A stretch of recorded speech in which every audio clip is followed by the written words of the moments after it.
questions. Hello, it's Wellness Wednesday. I'm here with Missy, who is a yoga teacher, but she is the leader, the owner of Love Light Yoga. She's also the former director of the ER and a nurse. And so I'm excited to have you here. Thanks for being here. Thank you. And today we're going to talk about breathing, so important for life. But tell me about breathing. Breathing, well, it's essential to life. Okay. And when we stop breathing, we have no more life. Right. So let's focus on breathing. Mm-hmm. So why is it so important, though? Well, so many of us talk about the mind-body connection. Okay. But what does that really mean? And when the rubber hits the road, what connects the mind and the body? We have this kind of vague understanding of it. Sure. We know that, there's your mind and there's your body, but how do they connect? Well, they connect through the breath. And so in order to be a thriving human and with this mind-body connection, if we focus on the breath, we can really hook into that mind-body connection in terms of wellness and health. And this connection of the mind and body has been practiced through breath work or breathing exercises for thousands of years in many ancient practices, and is getting a little more popular in Western modern medicine. Okay. So it's kind of where East meets West. Right. It's about time we figured this breathing stuff out. Well, I'm excited because in a little bit you're going to have me practice the breathing exercise. Right. And before we even go to the resources you have for people, I want to ask you a quick question. Okay. We're in the middle of a pandemic. We are in Butte County where fires have been going and people are stuck inside. They can't be inside, but they can't be outside. There's so much stress happening around the politics. We're right around the corner from a vote for our country. Yeah. And wherever you stand on that doesn't really matter. My question is, how is this so crucial to everything that's happening around us right now? So there are many people who suffer from panic attacks or anxiety. So raise your hand if you've suffered from that. Right. And, hello. So there is the best way to deal with a panic attack or anxiety is by focusing on your breath. Okay. So the breath is part of the autonomic nervous system, which means it's automatic. It happens automatically. So your blood pressure, your pulse, and your breath are all automatic. Right. Well, when we change our perception and our awareness onto our breath and do it consciously, Right. we can change. We say in yoga, we say change your breath, change your mind. Mm-hmm. So I have witnessed firsthand as an ER nurse somebody coming in with a severe panic attack, and I've never had one, but I've seen plenty of them. And when someone's in a panic attack, they breathe very shallowly through their chest, upper chest, and through their mouth. They're like, I think I'm going to die. That panic attack, and that gets going, this fear cycle going in the mind, in the breath, and mind. And so what I told this patient to do, and it works, I said, okay, I want you to slowly breathe through your nose. He concentrated on his breath. He breathed in through his nose slowly and breathed out through his mouth slowly. And after 3 breaths, his panic attack was over. He wasn't even registered yet in the emergency department. He said, okay, I can go home now. I said, yeah, not so fast. Right. So it's really a great technique to deal with anxiety and stress. It's within your control. It's not pharmaceutical. It has so many benefits. Well, let's talk about this then. Yeah. I mean, I love that because really that's what people are panicking right now in their own small ways. Yeah. So it's perfect. So tell me about these resources. I know you've got not just a breadth of knowledge because of your time with the hospital, but now you've been diving deep into yoga. Right. So tell me about that. So in the type of yoga that I teach is called Kundalini Yoga, and it is the yoga of awareness or consciousness. And it involves moving the body and breathing and some mantra, which means a wave of the mind. So we do the mind, body, and breath all together.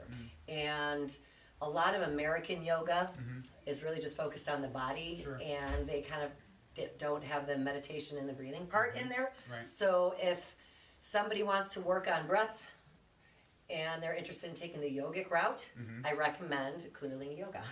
And I'm, other than one gal who teaches one class in Oroville's on a Tuesday, I'm the only person in Butte County that teaches this yoga. Wow.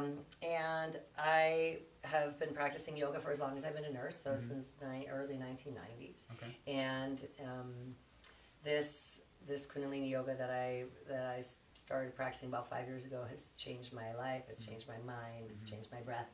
It's changed my nervous system. Wow. So I'm happy to share that with anybody, and we'll list my resources later. Yeah, you know what? I'd like to. So when you get done watching this today, in the comments below, she's going to send me all those resources. Yeah. And then we'll put them in there for sure.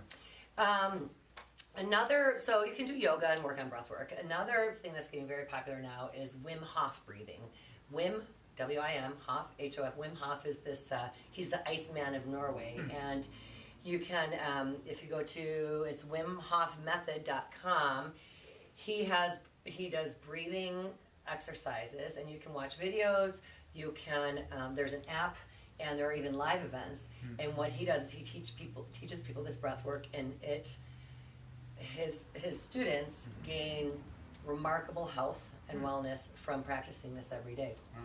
He even did an experiment with his method, which is basically pranayama from yoga, but he combines it a lot with ice baths and things. That's for another Wellness I would Wednesday. be breathing really quickly in an ice bath. Ice bath. Well, no, you do breath work before you go to an ice bath. Anyway, so he did this experiment where he taught this group of people his method of breathing, which, you know, people call it hyperventilating, but it's not hyperventilating in a bad way where you start to cramp up because you're panicking. Sure. It's controlling the breath in a certain way with some breath holding that actually changes your blood to an alkaline state.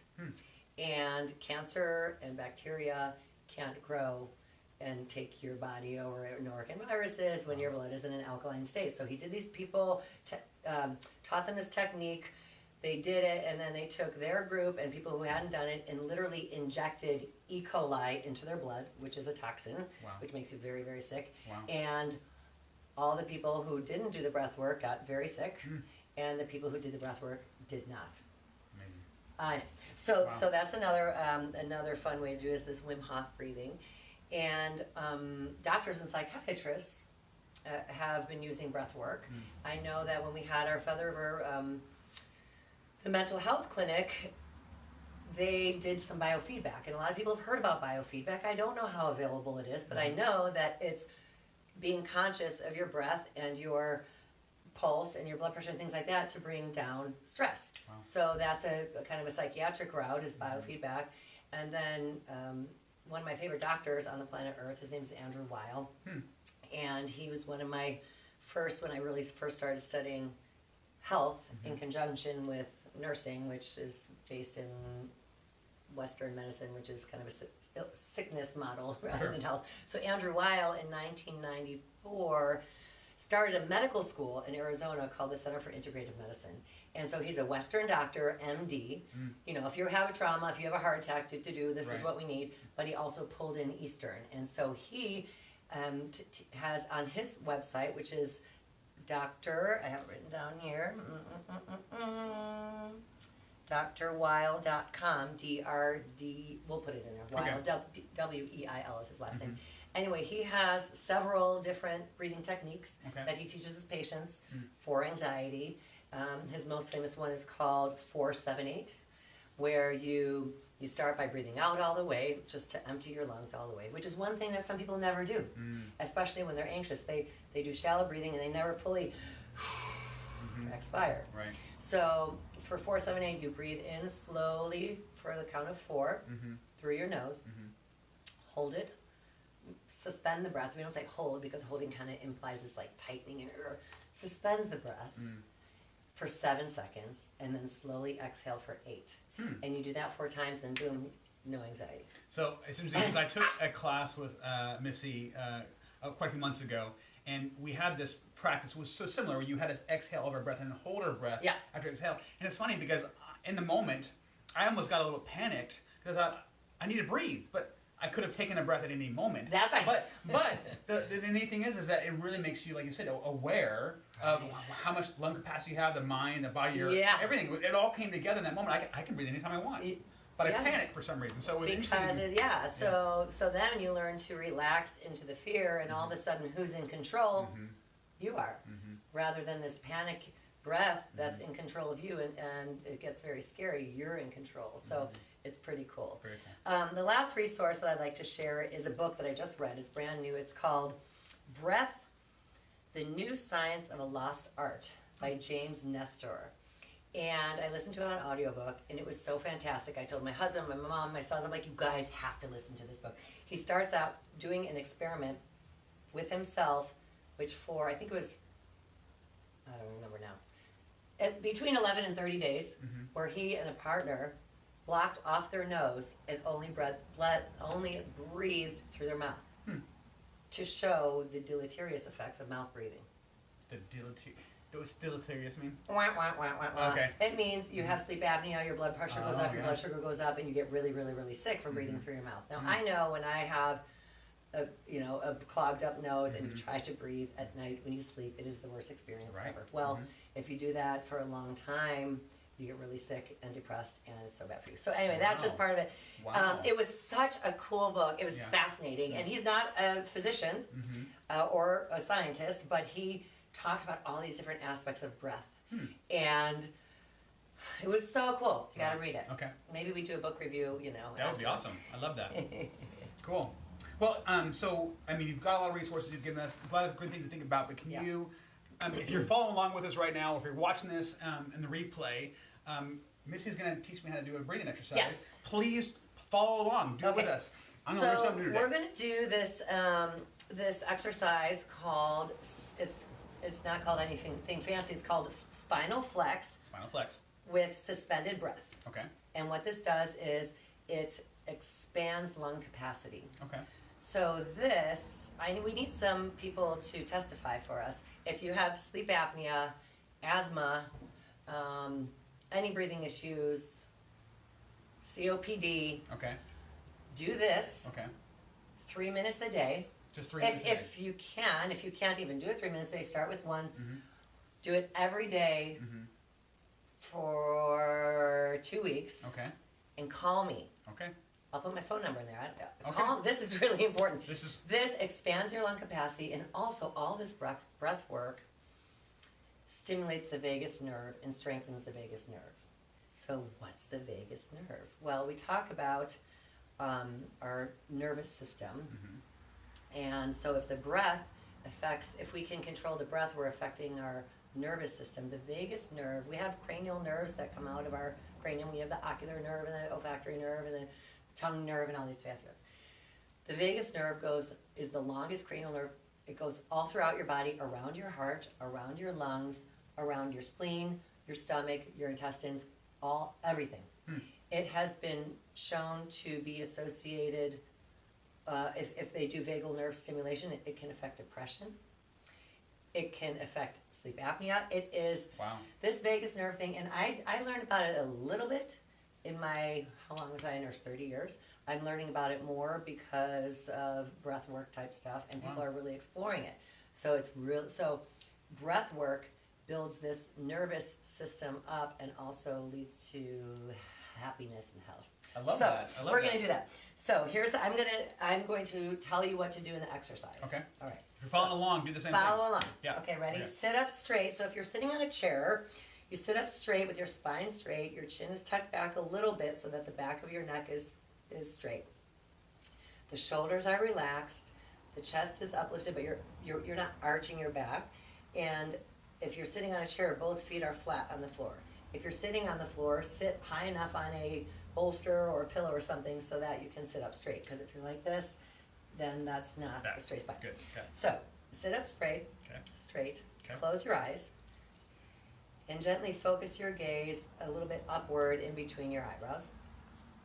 And inhale completely through the nose. Inhale through the belly first, and then the chest, and then up into your collarbones. Stretching the rib cage to maximum capacity, and suspend the breath by lifting the chest and diaphragm. Do not let any air leak in or out. And now grab your shins and start to do a spinal flex, which is flexing the spine back and forth. Chin and shoulders stay level. You do this as long as you can, and then when you need to exhale, you straighten up and exhale through your nose. And then do it again. Inhale through the nose all the way full. Spinal flex. And you do this as long as you can. and then you straighten up and you exhale, and this is the exercise. And you do this. Don't crunch your shoulders. So sometimes the spinal flex is just a little. It's not real. It's not like exaggerated. Sometimes it's just small, but you're suspending the breath and flexing the spine with a relaxed face, a relaxed mind, and you do it for as long as you can until you can't hold it any longer. Cool. And then you inhale deeply, exhale, and then observe. So if you've done this for 1 minute or 2 minutes or 3 minutes or 11 minutes, you're going to feel something. I do. I feel almost like amazing. No, I don't feel amazing. What I do feel is almost like I've cleared my lungs. Yes. I think I just cleared them out. It clears them out. Yeah, it does. It clears them out. My question is, for athletes, VO2 max is a big thing, right? You want to be able to have the maximum capacity of the lungs. Would this also help for that too? It's warm in here. It is warm. Between the two of us, we're radiating lots of prana, heat. So yeah, I mean, you're expanding your lung capacity. Right, yeah. So sure, I would love for an athlete to try this, and then try this for a couple weeks, then time themselves on their run or whatever they do, and be like, dang, I can really go. Right. So my coaches are watching. Let's add this as part of our warm up. Oh yeah. That'd be great. Start with 3 minutes, because I know you guys can do at least 3 minutes. Okay. Cool. And if that's all easy, you do 5. Okay. I love it. And awesome. so, well, what do you want to leave? What do you want to leave with today? Like, this is all great information, and I feel like this is such things that people can do practically and easily. Yeah, free. For free, and it's going to be helpful for their mind, their body, the connection, especially during this difficult time. But if you were to leave them with one thing you don't want them to forget, what's one thing? Well, don't stop breathing. No, and good call. and truly, if you can control your breath, you can control your mind. And when your mind is going, this is the way to quiet the mind, is by focusing on your breath. I like that. So that's called yoga. That's right. I love that. So cool. We start with awareness of our breath, and it's great. Awesome. Well, Missy's with Love Light Yoga. I'm going to put her website on there as well. If you're going to take on this challenge of hers, she's also going to put her phone number on there too. Sure. Or I will. And then you can call her and tell her. Yeah. And so on my website, I do have a Facebook page. A lot of my clients are of the older persuasion. Okay. And these gals don't do Facebook. Okay. So I really focus on my website more than Facebook stuff. Fair enough. And I have found that my mental health is better the less I'm on Facebook. So I do have this Facebook page. Oh, plus I got hacked. And so when people text me, they get this, the Harley Davidson isn't for sale. I don't even know. So on my website, I have, you can contact me and with email and phone number and all that good stuff. And I'm happy to talk anybody through this over the phone or whatever, until I can teach again, and then have one-on-one classes and classes at Paradise Stronger. And so, it's lovelightyoga.net. We'll show you. We'll put it in there. Excellent. Thanks for being here today. Really enjoyed this time. And please use this. This is a great opportunity for you just to bring some focus back to your life, bring some wellness into your life. So have a great Wednesday. We'll see you next time. Don't forget to breathe.